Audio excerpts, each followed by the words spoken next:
E aí? Estão bem? Estão felizes?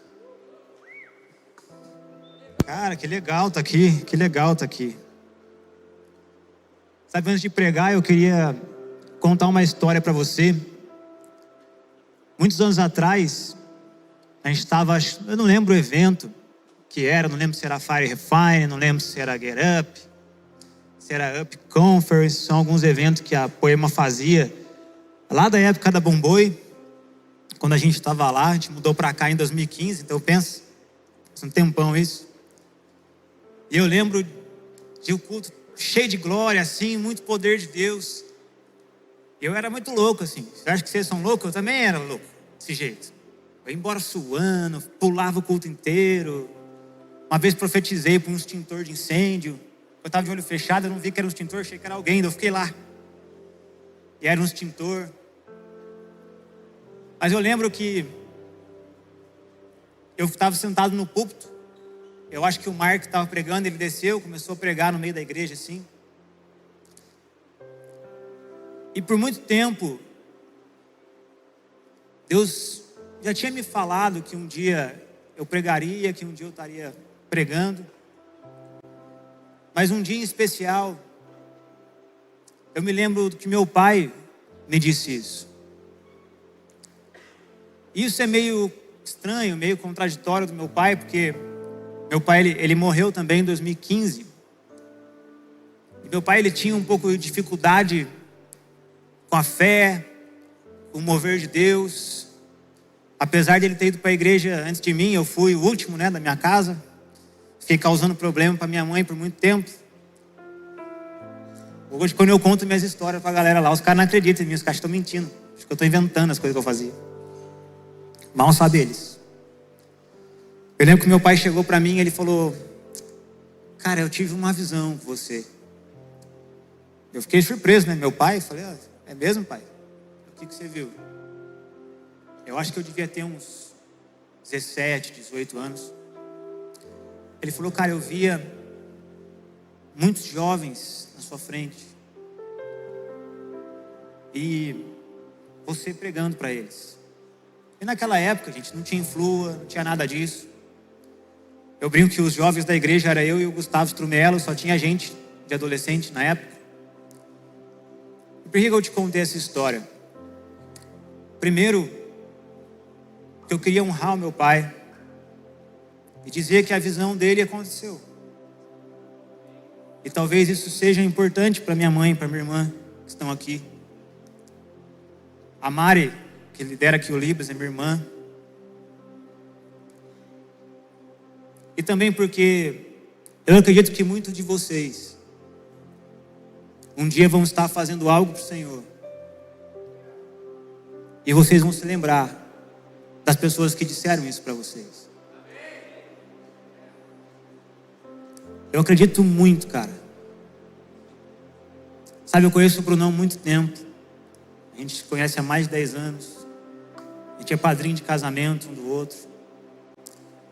E eu lembro que a gente conversava sobre essas coisas.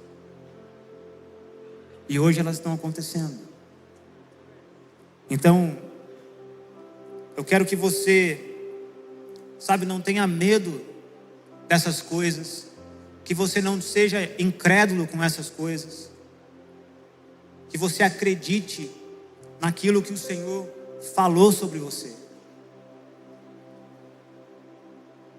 Porém, a gente precisa conversar um pouco sobre o que eu vou pregar.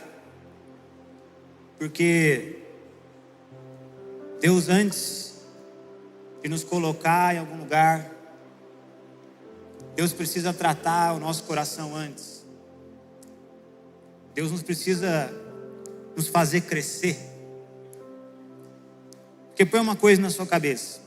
Você pode ter talentos naturais, você pode ser bom em muitas coisas. Mas Deus, Ele não confia coisas para pessoas imaturas. E o que é imaturidade? Imaturidade não é ser novo. Eu conheço gente de 40 anos que é imaturo pra caramba. Imaturidade é quando você tem uma idade e você age como se você fosse mais jovem do que essa idade. Então é como se hoje eu quisesse que a minha mãe cuidasse de mim, fizesse coisas para mim, como se eu tivesse 12 anos, como se eu tivesse 8 anos de idade. Porque a maturidade, ela tem a ver com você viver com aquilo que você já alcançou. Paulo ele fala, deixando as coisas que para trás ficam, eu avanço para as que estão adiante. Só que se você continuar lendo, ele fala, porém, que a gente ande de acordo com aquilo que a gente já alcançou. Nem mais, que você tenta ser mais velho do que você é. Se você tem uns 12 anos agora, 13, quando você tiver uns 17, você vai tentar fazer isso. Você vai tentar ser adulto, só que você ainda é adolescente. Aí depois, quando você vira adulto, às vezes você quer voltar a ser adolescente. Às vezes a minha vida está tão dura, às vezes, com umas situações, né? Que eu sou casado, tenho filha pequena, que às vezes eu falo para a Raíssa, nossa, tem hora que eu queria ser a Maitê, minha filha. Tem boleto para pagar, não tem aluguel para pagar, não tem que trabalhar. Esses dias a Maitê acordou de 1 hora de madrugada. Eu não dormi e tinha que trabalhar no outro dia. Essa é a vida do adulto, gente. A vida do adulto não é fácil, não. Eu queria falar com você, conversar com você sobre algo que eu acredito que não é só uma mensagem. É algo que Deus ele vem forjando meu coração nesses últimos anos. Foi algo que direcionou as minhas escolhas, que direcionou as decisões que eu tomei, que direcionou o sim que eu dei para algumas coisas, o não que eu falei para algumas coisas. Muitas delas por causa desse texto. Se você quiser abrir comigo, o texto é Mateus 13, 44. Aqui Jesus ele está falando sobre vários exemplos para ensinar o que é o reino de Deus. Ele vira e fala esse versículo aqui. O reino de Deus é semelhante a um tesouro oculto num campo, o qual certo homem tendo achado, o escondeu. E transbordante de alegria ele vai, vende tudo o que tem e compra aquele campo. Então um homem, ele está lá, Jesus está falando, o reino de Deus é como esse homem que ele está andando, ele encontra um campo e nesse campo tem um tesouro. Então ele esconde o tesouro, vende todos os seus bens, vende tudo que ele possuía, vende aquilo que ele mais gostava, as coisas que ele possuía e compra um campo, porque tem um tesouro lá. E Jesus está falando, assim é semelhante o reino de Deus. Então, como eu sou um cara de ensino, uma pergunta que eu tenho para fazer é, o que é o tesouro? O que faz alguém não querer ser famoso? Não querer ser rico? Não querer conquistar todas as coisas? Porque se você hoje entra na internet, é só isso que você vê. Eu gosto muito de futebol, então eu sigo vários jogadores. É isso que você vê. Tudo rico, cheio de dinheiro. Alguns têm família, outros têm um monte de mulher, cada dia com uma mulher nova. Isso é uma das raivas que eu tenho do Neymar, inclusive. Esses dias eu vi um post que ele é o maior brasileiro que tem mais gols e assistências na Champions League. Eu comentei embaixo assim, cara, isso só fico triste com esse post. Queria que o Neymar tivesse ido mais longe. Um monte de cara curtindo meu comentário. Tudo fã do Neymar, que nem eu. Às vezes eu assisti Champions na minha casa, a Raíssa fala, o que você vai assistir hoje? Eu falo, assisti o Neymar. Aí eu começava a cantar, Neymar, Neymar, que nem o cara da TNT Sports. O que é o tesouro? O que mexe com o coração de alguém, que faz ele dizer não para aquilo que todo mundo quer, que faz ele dizer não para namoros antes do tempo, que faz ele dizer não para propostas de dinheiro, que te fariam viver a vida que você quer, que faria você alcançar o sonho que você tem. Eu tenho um amigo que ele recebeu uma proposta esses dias, ele filma, e ele trabalha comigo, e a gente trabalha aqui na igreja. Você não sabe, eu trabalho aqui. Desde 2015 eu trabalho aqui. Já fiz tudo, gente. Já subi no telhado, já pintei parede, já instalei palco. Hoje eu trabalho no Colab, a parte de mídia aqui. E um dos meninos lá recebeu uma proposta para ir para a Europa. Para passar alguns meses lá. Receber em euro. Uma quantia enorme. E a gente indo gravar o Poema Plus. Ele me contou no carro. E ele nem sabe. Mas na hora que ele contou, meu coração queimou. Eu falei, cara, ele escolheu o tesouro. Ele não escolheu o que o mundo tinha para oferecer. E o que é o tesouro? O tesouro é a presença de Deus. O tesouro é intimidade com Deus. O tesouro é ter relacionamento com Jesus. É ter o Espírito Santo dentro de você. Você precisa ter uma consciência de algo. Eu falei isso essa semana na aula da Escola da Bíblia. O Espírito Santo mora dentro de você. O reino de Deus, Jesus vai falar, ele não estará lá, ele não estará para cá, mas o reino de Deus, ele está dentro de você. Existe um tesouro, a Bíblia fala, existe um tesouro colocado dentro de vasos de barro. O vaso sou eu e você. O que é o vaso? É uma coisa comum, meio... tem uns vasos hoje caros, mas é uma coisa comum. Mas quando você põe a mão lá dentro, Jesus está falando, existe um tesouro escondido. Parece uma simples pessoa, um simples adolescente, mas que ele está carregando a vida eterna dentro dele.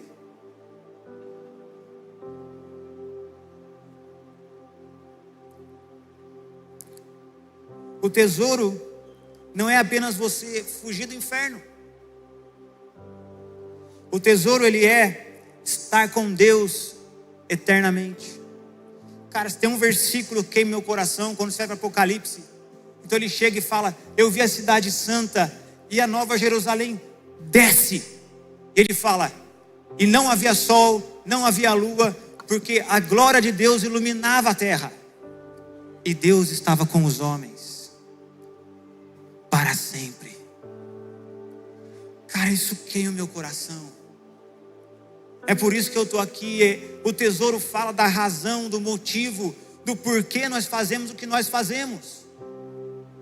É por isso que eu estou numa escola da Bíblia, é por isso que eu estou aqui pregando, é por isso que eu discipulo pessoas, é por isso que eu sou discipulado e cuidado por outras pessoas, é por isso que nós vamos no culto.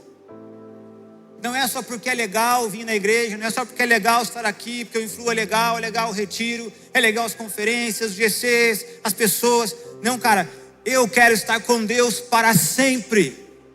Eu quero ver Ele como Ele é.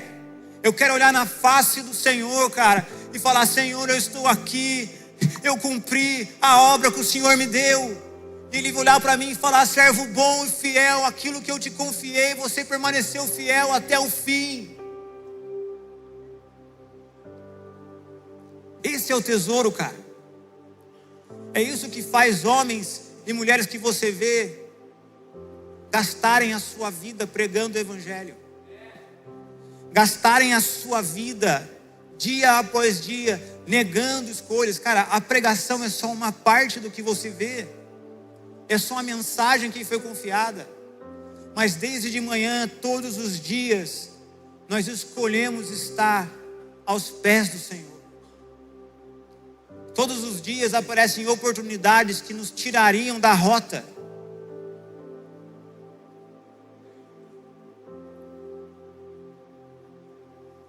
O tesouro é nosso motivo.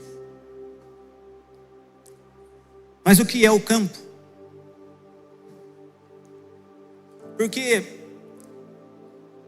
ele encontra o tesouro, mas diz então que ele vende tudo e compra o campo. O campo, ele vai falar daquilo que acompanha o tesouro, daquilo que é natural, daquilo que talvez vai dar trabalho, vai dar esforço, vai fazer você ter renúncias e processos na sua vida. Vocês que estão aqui agora, vocês estão começando com alguns processos na vida de vocês. Existem coisas que estão acontecendo que vocês não sabem, mas tem a ver com o futuro de vocês. Você quer ver? Eu vou te provar na Bíblia. Você conhece a história de José? Viu aquele filme Príncipe do Egito? O que acontece com José? Ele tem um sonho, os irmãos já não gostavam muito dele, porque o pai tinha um monte de mulher, e ele era o filho da mulher que o pai mais gostava. Então ele era o filho que o pai mais dava atenção, mais dava presentes. E os outros irmãos odiavam isso. Então um dia ele tem um sonho de que ele vê o sol, a lua, as estrelas, um se dobrando para o outro, e ele diz assim: eu sou o sol, vocês estão se dobrando diante de mim. E os irmãos ficam muito bravos com isso. Então eles vão lá e falam: cara, a gente vai se dobrar a você? Você é o caçula, você é o único que não faz nada. O pai manda a gente trabalhar enquanto você fica em casa fazendo nada. Quem tem irmão sabe como é que é. No caso, eu era o José da minha casa, eu sou o mais novo. Enquanto a Mari estava trabalhando, estudando, eu estava em casa, jogando videogame. Eu sou da época que o pessoal jogava bola na rua, né? Hoje, jogando bola na rua, empinando pipa, só curtindo minha vida. Mal sabia eu. Então eles fazem um plano de dar uma forma de dar uma sacaneada em José. Só que isso vai para um lado muito ruim. Eles acabam deixando José cair numa vala, num buraco. E eles fingem que José morreu para contar para o pai. Eles vendem José como escravo. Quando passa um comerciante, José vai para o Egito. Chegando lá, José, ele começa a trabalhar para um cara que compra ele. Esse cara tem uma mulher, Potifera, o Leandro chama ela, porque o nome do cara é Potifar. E essa mulher começa a dar em cima dele. Ele tinha mais ou menos uns 17 anos. E ela quer pegar José de qualquer jeito. De qualquer jeito, gente. Olha que história aqui, ó. Igual José. Eu lembro quando eu fui liderar a GC a primeira vez. Eu trabalhava no salão da minha mãe. Acho que minha mãe nem sabe essa história. Eu trabalhava no salão dela, eu ficava atendendo lá. Eu tinha uns 19 para 20 anos. Aí uma das mulheres lá, devia ter uns 30, uma cliente nossa, sempre ficava conversando comigo, dava umas ideias, aquela coisa. Aí um dia ela me chamou nesse dia. Falou: cara, eu vou terminar a unha aqui, se quiser. Sai comigo aí. Vamos para casa, a gente assiste um filme e tal. Aí eu lembro que eu fui na sala do meu pai, bati na sala dele e falei: pai, deixa eu ir embora. O GC era 3 horas, isso era 2 horas da tarde. Pai, deixa eu ir embora. Por quê? Eu falei: pai, tá uma pessoa lá me chamou para sair, se eu for, eu vou pegar ela. Ele: não, então vai embora. Tô aqui, chave do carro. Aí eu fui embora, fiquei na frente da casa do GC até começar. Naquele dia o GC multiplicou, o GC foi para minha casa. Eu virei líder do GC e por 5 anos eu fui anfitrião e líder do GC. E naquele dia eu tive a chance de escolher. Então eu sei o que José está passando aqui. Ela começa a dar em cima de José, ela tenta pegar ele, ele recusa, ela acusa ele de ter dado em cima dele, ele é preso, ela interpreta o sonho de uns caras, tudo mais. Os caras esquecem ele lá, um dia ele vai, interpreta o sonho do faraó, ele ainda ensina o faraó o que tem que fazer. Depois você assiste lá o príncipe do Egito, e ele vira governador do Egito, que era a maior nação na época. Então uma fome vem, os irmãos vêm e se dobram diante dele, assim como ele tinha visto no sonho, porque eles vieram buscar comida para a família. Essa é a versão de Gênesis, que é histórica. Ela está contando a história da nação de Israel. Mas quando você vai para o Salmo 105, e o salmista está contando a história de Israel, ele vai dizer o seguinte: Deus mandaria uma fome para a terra. Então, antes da fome vir, ele enviou José. Enquanto a gente olha, é uma história trágica. O salmista vê o envio de alguém que seria a resposta para a fome de um povo. Alguns de vocês aqui ou já estão ou vão passar. Eu quero que vocês levem a sério isso. Alguns de vocês já estão ou vão passar por situações difíceis. Mas não é da forma de Gênesis. Deus vai mandar uma fome. E você é a resposta da fome. Você será a pessoa que quando um jovem precisar de uma conversa, quando alguém precisar de um conselho, Deus vai falar: já sei. Samuel, vai lá.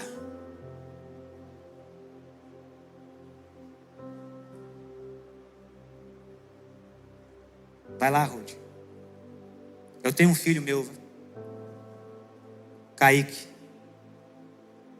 Ele é a resposta para aquilo que aquela pessoa precisa.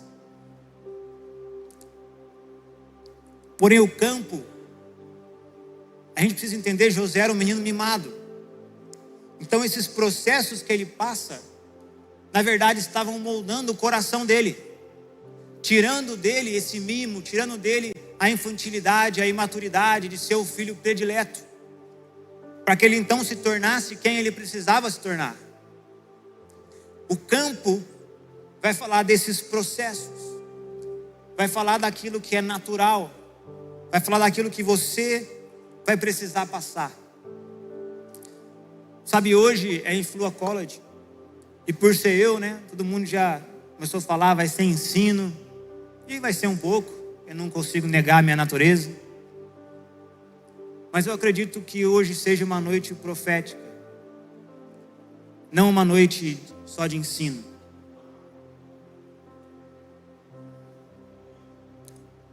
O processo, ele vem para gerar maturidade em você. Eu lembro que, como não tinha, a gente era muito novo aqui na igreja, eu só tinha como andar com pessoas mais velhas. O primeiro GC que eu fui foi do Mesamém. É um cara que, ele já foi também daqui, já foi da igreja. Ele ficou um mês, voltou para a terra dele, e eu fui para o GC do Dezão. Se você não conhece o Dezão é o cara que começou o Metanoinhas, a Amanda fez parte. Começou o Metanoinhas, o Laitins, e depois virou Influa. Deve ter mais um, não lembro. Eu ia no GC dele, só tinha cara mais velho, tinha eu lá. Tinha 16 para 17. Eu lembro que na época meus pais estavam brigando muito. Naquela semana teve uma briga, eles queriam se divorciar e eu não tinha com quem falar. Talvez algum de vocês já passaram por isso. Eu cheguei no GC mais cedo e falei: cara, meus pais querem se separar. Comecei a chorar, ele me abraçou. Graças a Deus meus pais não se separaram. Mas eu fiquei muito mal. E por um tempo as pessoas achavam que eu era mais velho do que eu era. Eu tinha 20, as pessoas falavam: caramba, você tem 20, eu achei que você tinha uns 30. Depois começou a ser zoeira isso, Os caras falaram que eu estava meio acabado. Só que na verdade, cara, isso foi um problema para mim. Porque eu comecei a agir fora da minha idade. Eu deixei de ser um cara que tinha 20 anos. Passei a me comportar como se tivesse 30, 35. Eu fiquei sério demais. Eu fiquei velho demais antes da hora. Por isso que não tem problema você fazer algumas coisas que você faz. É a da sua idade, é normal. Você gosta dessas coisas. O problema é quando você tiver 20 e querer fazer coisa de quem tem 15. É quando você tiver 30 e querer fazer coisa de quem tem 14. Tem uns caras que é assim. 30. Quando você conversa, eu falo: caramba, cara, eu estou conversando com alguém da... Não é nem mais 7ª série, como eu sou velho. Como é que chama agora? 9º ano, essas coisas, 8º ano, você que é professor ou... Kaique pouco velho, dá aula para vocês. Cara, eu dá aula para os caras, velho.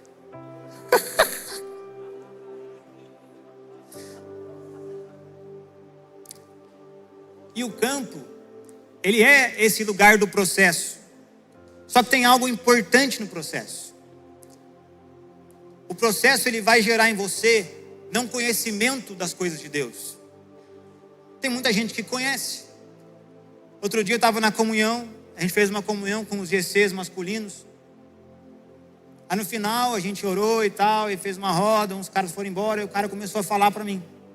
Um monte de coisa, poema tinha que ser assim, poema tinha que ser não sei o que lá, as poemas não sei o que, o ensino da igreja tinha que ser desse jeito, tal, e tal, e tal. Eu falei, cara, também acho que devia ser assim. Só que o seu problema é que você não ama a igreja. Você ama o que você sabe. Você ama o seu conhecimento. Você quer estar certo. Então tá bom, se é isso que você quer, você está certo. Falei, cara, só que eu amo a igreja. E eu quero dar minha vida por ela. Eu vejo esses problemas. Mas só apontar o erro não vai adiantar nada. Porque às vezes quando você é jovem, você acha que você sabe das coisas. E às vezes você está certo. O problema é que você só está certo. Você não vai fazer parte da solução. Então tem uma diferença dos que falam para os que fazem. Existe uma diferença de você olhar o defeito do corpo de Cristo. E eu olhar um defeito do corpo de Cristo e aquilo doer em mim. Porque eu também sou corpo. Então se parte está doendo, também dói em mim. Não importa se eu sou a mão e quem está com problema é o pé. Para mim do ensino, por exemplo, direto eu arranjo uns rolos dos evangelistas, uns profetas, cara meio... Mas não estou ali para ganhar a discussão. Eu estou ali porque dói em mim. Gálatas 6,17 vai dizer o seguinte: quanto ao mais, ninguém me perturbe, porque eu trago no meu corpo as marcas do Evangelho. As marcas de Jesus, em algumas versões. Isso aqui o apóstolo Paulo está falando para a igreja de Gálatas. A igreja está com uns problemas, cheio de rolo lá, brigando com Paulo, um monte de coisa, está começando a ouvir outro evangelho. Uma briga ferrada assim. E Paulo, depois que ele termina a carta, ele termina com esse verso, ele fala: que ninguém me perturbe mais, porque eu carrego no meu corpo as marcas do evangelho. Esses homens falam, eu carrego as marcas. Jesus, quando ele está falando dos mestres da lei, dos fariseus, ele falou para o povo de Israel: faz tudo que os mestres da lei eles estão falando, eles estão certos, só não imita a vida deles. Faz o que eles falam, porque está certo, mas não imita a vida. Paulo é o contrário. Ele fala: sejam meus imitadores, porque eu sou imitador de Cristo. Aqui ele fala: eu carrego as marcas do evangelho em mim. As coisas que eu estou te falando não são conhecimento, são coisas que nós vivemos, são coisas que nós estamos dia após dia lutando, esmurrando o nosso corpo para que a gente viva a vontade de Deus, para que a gente não surfe e não consiga ter lucro com o dom e com a graça que Deus nos deu, porque Deus nos deu.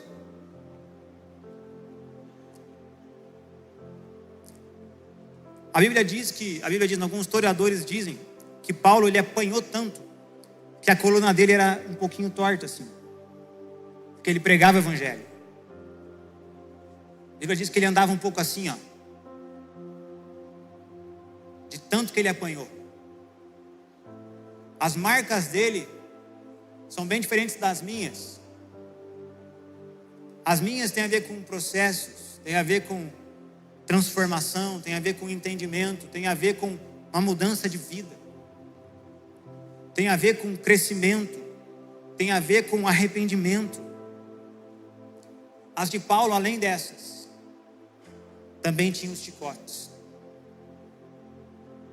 também tinha a humilhação. Você tem uma ideia que uma vez ele apanhou tanto, dizem Atos, que os caras deixaram ele no chão, porque eles acharam que Paulo tinha morrido com as pedradas. E Paulo não morreu. A Bíblia fala que ele levanta e volta a andar. Só que foi tão feia as pedradas que os caras falaram: morreu, isso aqui não tem jeito. Agora nós matamos o cara. Só que deixa eu te falar uma coisa. Deus nos chamou para que a gente seja como o livro de Atos descreve. Eu gosto muito dessa forma. Felipe Vilela fala isso no rap dele. Ele fala: vocês são perturbadores da terra. A Bíblia fala: quem são esses que perturbam a terra? Que vão lá e estão pregando o evangelho, que estão nas escolas pregando o evangelho, que estão na faculdade pregando o evangelho, que estão no trabalho pregando o evangelho. Não só com palavras, mas com ações. Não só querendo ter razão, mas com amor. Eu tenho orado esses dias e falado: Deus, me dá um coração que ama a sua igreja. Me dá um coração que ama o povo de Deus. Um coração que ama o Senhor e ama a sua igreja. Porque se você diz que ama a Deus, mas não ama a igreja, talvez tenha alguma coisa muito errada com o evangelho que você tem vivido. Se você conhecer pessoas que estudam a Bíblia, mas eles não queimam, tem algo muito errado com isso. Sabe, enquanto eu escrevia isso hoje, eu falei para a Raíssa, falei: não estou conseguindo escrever. Eu começava a chorar. Eu começava a lembrar das marcas, das coisas que eu tive que abrir mão, das dificuldades que eu tive que passar e das que eu estou passando, dos desafios que o Senhor me propôs. E eu acredito que hoje é uma noite de que nós vamos experimentar um evangelho que Paulo diz: eu não preguei com palavras de persuasão, com a capacidade que eu teria de falar com palavras que iam te seduzir de conhecimento. Ele fala: eu preguei a cruz de Cristo, para que a sua fé não tivesse no conhecimento, mas no poder de Deus. Hoje vai ser um dia que alguns de vocês, depende do seu coração, depende da sua fome, não sou eu que defino isso, é a expectativa de cada um, de que vocês vão experimentar aquilo que Paulo fala: eu preguei para vocês em palavras, mas também com poder.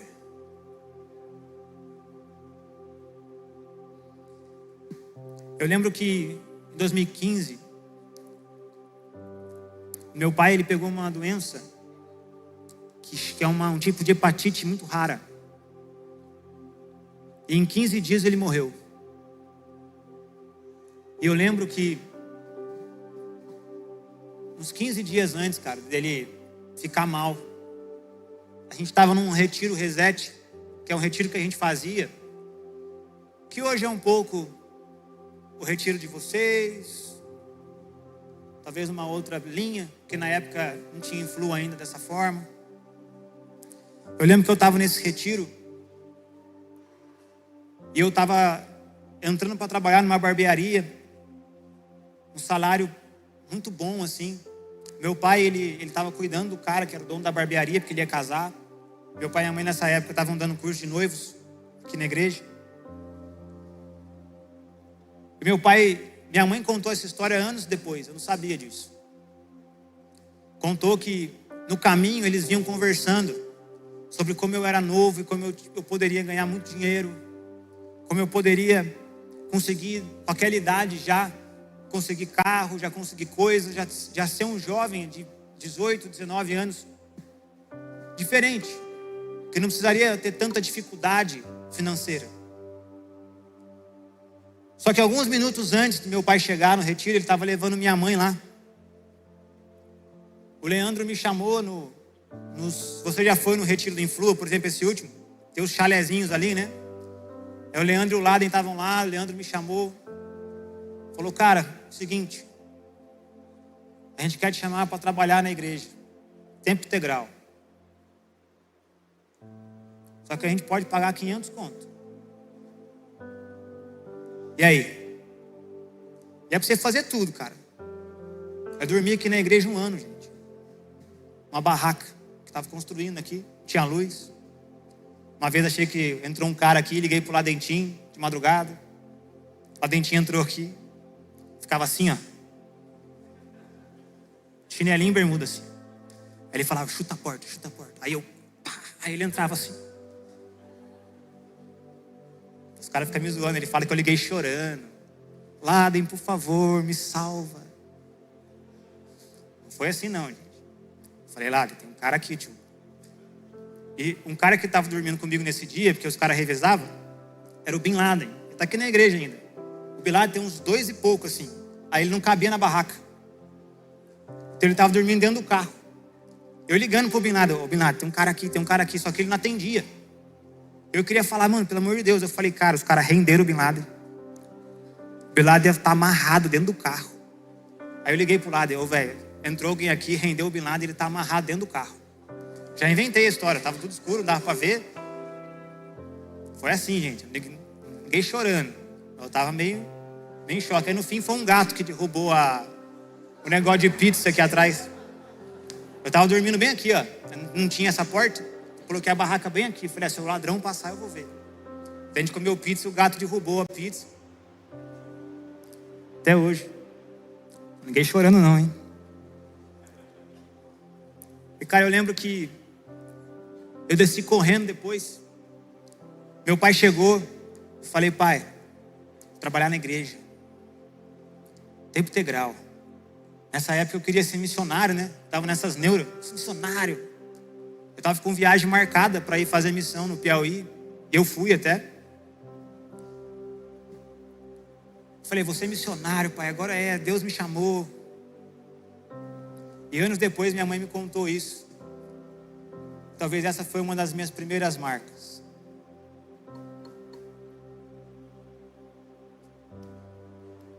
Eu passei a ser o cara que não tinha dinheiro, era o irmão da igreja. Eu lembro que nos casamentos ia dar gravata, eu dava R$5. E não era R$5 porque eu tinha pouco, era tudo que eu tinha. Eu só tinha aquele 5. Eu ganhava 500 contos, pagava 200 de moto, colocava gasolina, dava o dízimo e dava para comer 2 lanches. Era assim que eu vivia. Mas foi nessa época que eu experimentei a provisão de Deus.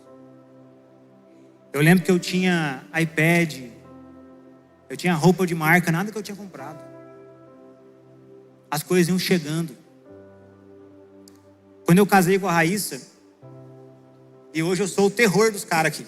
Os caras que querem casar. O Kaique tá ligado. Casou agora? Sou o terror dos caras. Agora eu sou o terror de quem quer ter filho agora. Fico profetizando para todo mundo agora. Você acha que Deus não vai prover o dinheiro? Pergunta para os caras. Você vai ver. Tem um texto que fala. Eu já começo com os negócios. Eu lembro que eu ganhava R$1.200. A Raíssa também ganhava mais ou menos por aí. E a gente ia casar. E quem casou sabe. Não é barato. Eu lembro que eu comecei a namorar, eu casei em 1 ano. Eu comecei a namorar em maio. Em agosto eu estava fazendo curso de noivos. Terminei o curso de noivos. Isso aqui é um toque para você que quer casar. Começa a namorar e vai para o curso de noivos já. Eu não estava noivo ainda, eu só fui. Eu falei para a Raíssa, não, já vamos para o curso de noivos. Quando tiver umas tretas, a gente já briga, já resolve. Vamos lá. E a Raíssa meio louca, ela foi. A Raíssa é louca, gente, cuidado. Até com a minha filha em algum lugar. Cara, aí eu lembro que a gente foi pro curso de noivos. Em novembro eu fiquei noivo. Eu sempre falo pros caras, marca a data do casamento. Marca a data. Porque Deus se importa com você. Deus se importa com o que você se importa. Marca a data. Eu marquei a data do casamento. Começou a chegar as coisas na minha casa. Eu lembro que eu tive que... Meu quarto era tipo assim, a cama, o guarda-roupa, tinha uma geladeira no canto assim. Aí tinha uns outros negócios que foi chegando de cozinha. O quarto ficou uma droga, porque eu não conseguia fazer mais as coisas. Eu tive que morar 1 mês antes no apartamento para poder as coisas irem para casa, porque não dava. Chegou máquina de lavar, chegou fogão, chegou geladeira, chegou o sofá, chegou a mesa. Eu ganhei tudo, gente. Não paguei nada.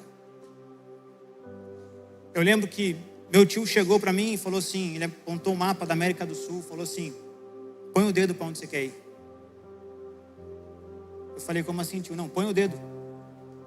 Eu vou dar a lua de mel. Eu falei para a Raíssa, onde você quer ir? Ela, eu quero neve, quero neve. A gente ia casar em junho, né? Eu falei, então vamos para o Chile. Ele pagou a viagem do Chile com todos os passeios. No dia do casamento, eu abraçando as pessoas. Eu não tinha R$1, gente. Eu tô falando sério, eu não tinha R$1. Eu ia viajar no outro dia. Eu não tinha o dinheiro para gastar na minha lua de mel. As pessoas iam colocando dinheiro no meu bolso, assim, ó. Elas iam colocando dinheiro. Elas iam colocando dinheiro. Eu fui, comprei um monte de coisa. Passei lá, fui em estação de esqui. Bem coisa de rico, assim. Ainda voltei com R$500 e fiz compra. Por que eu estou te falando isso? Porque isso são marcas que o Senhor vai fazendo em você. Às vezes quando eu tenho alguma dificuldade financeira, passo por algum problema assim, e eu começo a questionar Deus, eu falo, Deus, faz tantos anos que eu semei, faz tantos anos que eu me dedico. Começo a ficar bravo com Deus, né? Estilo. Põe Deus na parede, Deus, senta aí, vamos conversar. E Deus me lembra do dia do meu casamento. E Ele fala, eu provi. Por que você acha que eu não vou fazer agora? Isso são marcas. Eu lembro que quando meu pai morreu, foi muito difícil. Meu pai deixou muitas dívidas que a gente teve que arcar. A gente perdeu muita coisa, carro, eu tinha carro, eu tive que dar o carro e tudo mais. Mas esses dias, um dos meus melhores amigos perdeu o pai. Esses meses agora. Aí ele me ligou, falou, cara, meu pai morreu. Eu falei, cara, eu te entendo. E ele só chorava, cara. Eu lembro quando outros amigos aqui perderam mãe, perderam pai. Eu lembro que eu chegava e as pessoas, eles iam correndo, me abraçavam, ficavam 10 minutos abraçados comigo assim. Eu lá, sem entender nada. Mas é porque eles sabiam que eu tinha uma marca em mim. Eu sabia o que era não ter pai. Eu sabia como era nunca mais falar com meu pai. Eles perguntaram, como é que vence? Quando que para de doer? Eu falei, cara, a dor diminui com os anos. Mas eu lembro do meu pai todo dia. Eu sei que ele não me viu casar. Eu sei que ele não viu minha filha nascer. Eu falei para ele, cara, eu entendo você. Ele falou, eu te liguei porque eu sabia que você ia me entender.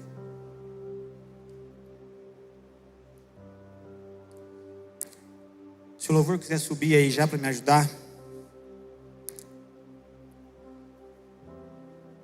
Sabe,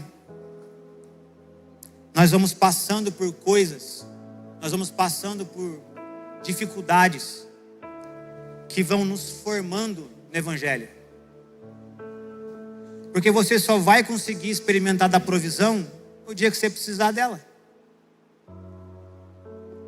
Às vezes tem alguns caras que eles querem comprar alguma coisa e eu falo, cara, ora primeiro. Tudo bem, vai lá, trabalha, se esforça. Mas deixa Deus fazer algo na sua vida. Deixa Deus fazer, cara. Às vezes a gente acredita que Deus, Ele é nosso Pai. Mas a gente não deixa Ele cuidar de nós. Porque nós temos problemas com os nossos pais.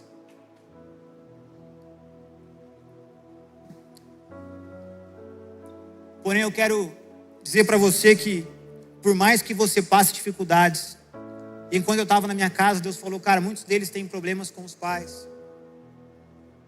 Como você tinha com os seus.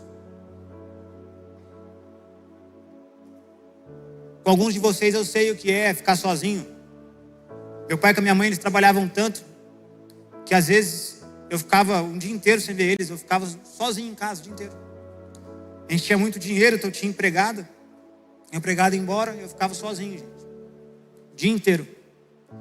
Não via meu pai, não via minha mãe. Meu pai domingo, para querer dar uma amenizada, levava a gente no shopping, comprava um negócio, levava nós para casa. Aí eu lembro um dia que eu falei para ele que eu estava fumando maconha, vendendo droga na escola. Ele me falou: ô louco, cara, sou seu amigo, por que você não me disse? E eu, rebelde pra caramba, falei: meu amigo, pai? Você não passa tempo aqui. Você nem me conhece, cara.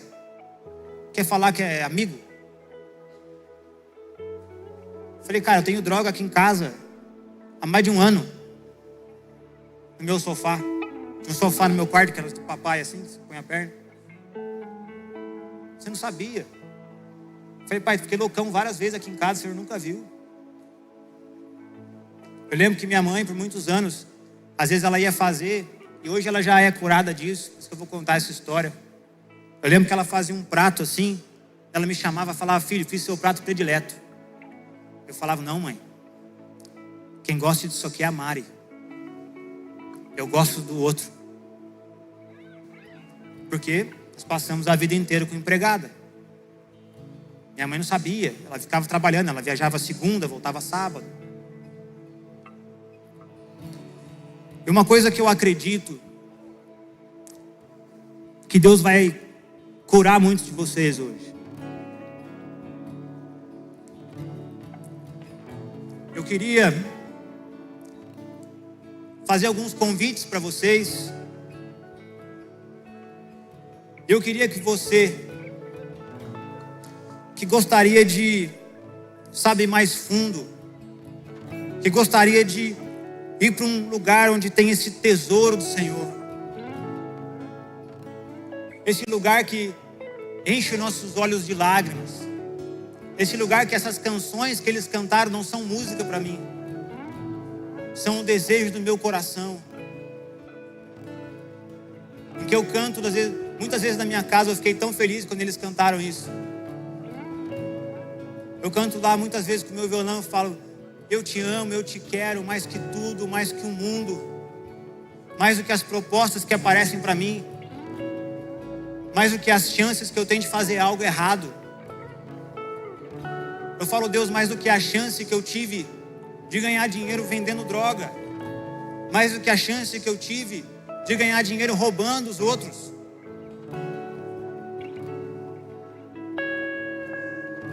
Eu quero dizer algo para você, que se você der um passo de fé, porque é preciso fé, se você der um passo de fé hoje, vira aqui à frente. Existem coisas que não adianta a pregação fazer, que não vai ser uma conversa que vai fazer.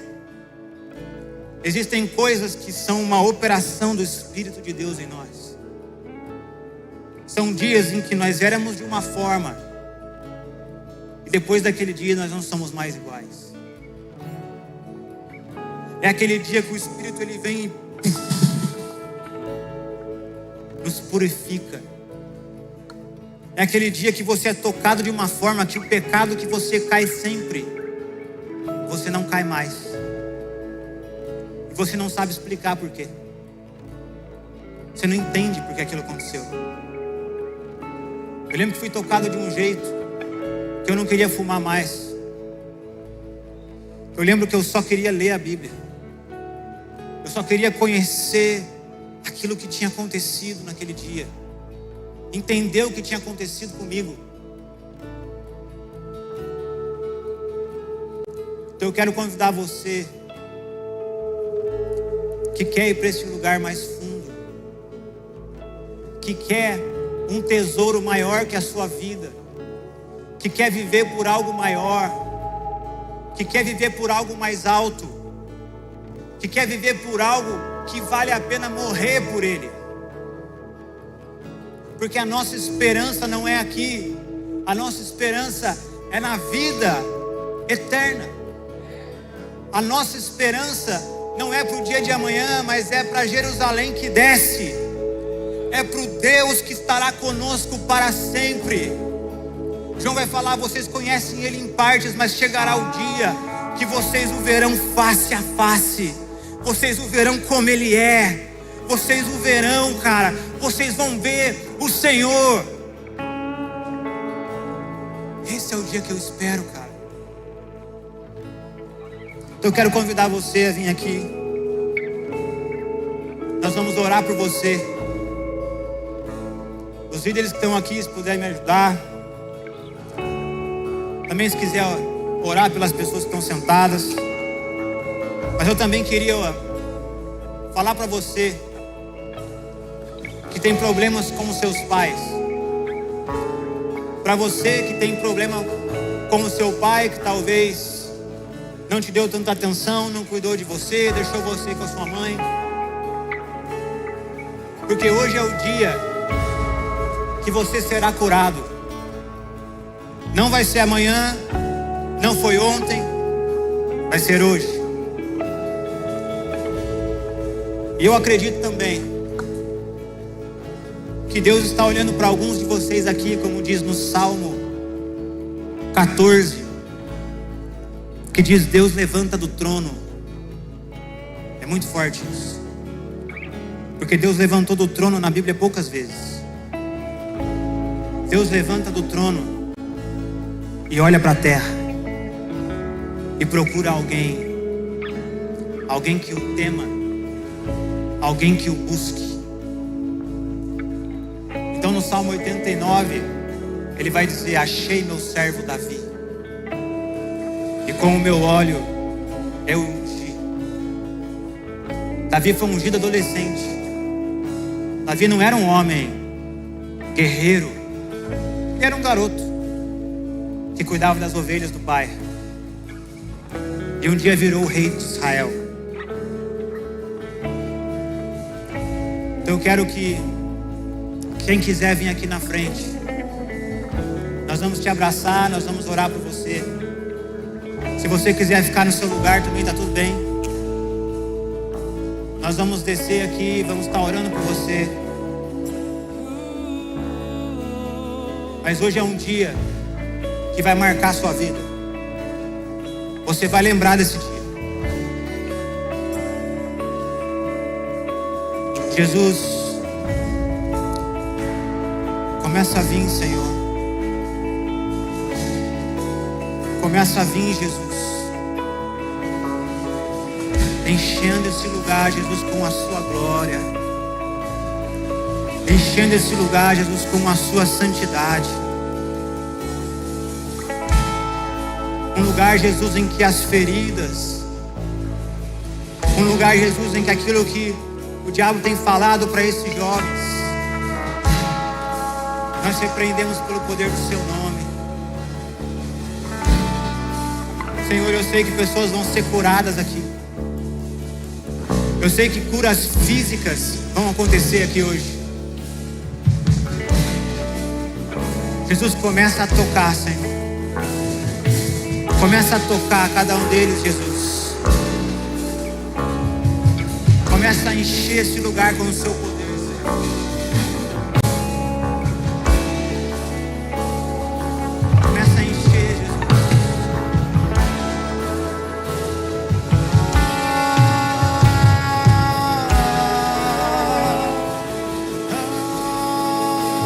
És a fome que me faz cantar. És a sede que me faz beber. És o nome que escuta ao deitar e o olhar que vejo ao amanhecer. Fome que me faz cantar. És a sede que me faz beber. És o nome que escuta ao deitar e o olhar que vejo ao amanhecer. E essa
cantar.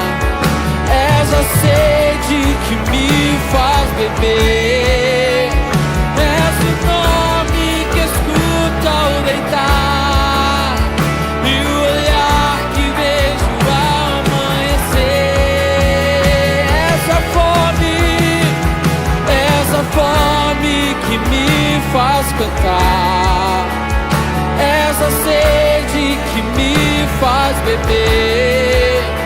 És o nome que escuta ao deitar e o olhar que vejo ao amanhecer. E essa é a minha promessa.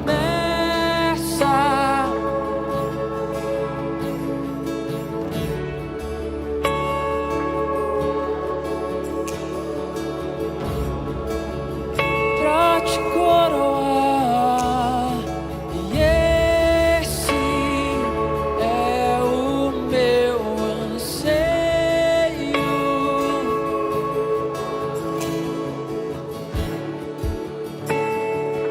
Não será um segredo, e essa é a minha promessa.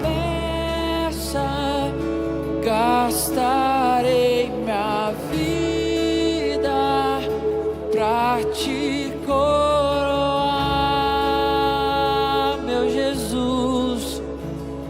E esse é o meu anseio, meu amor por ti. Não será um segredo.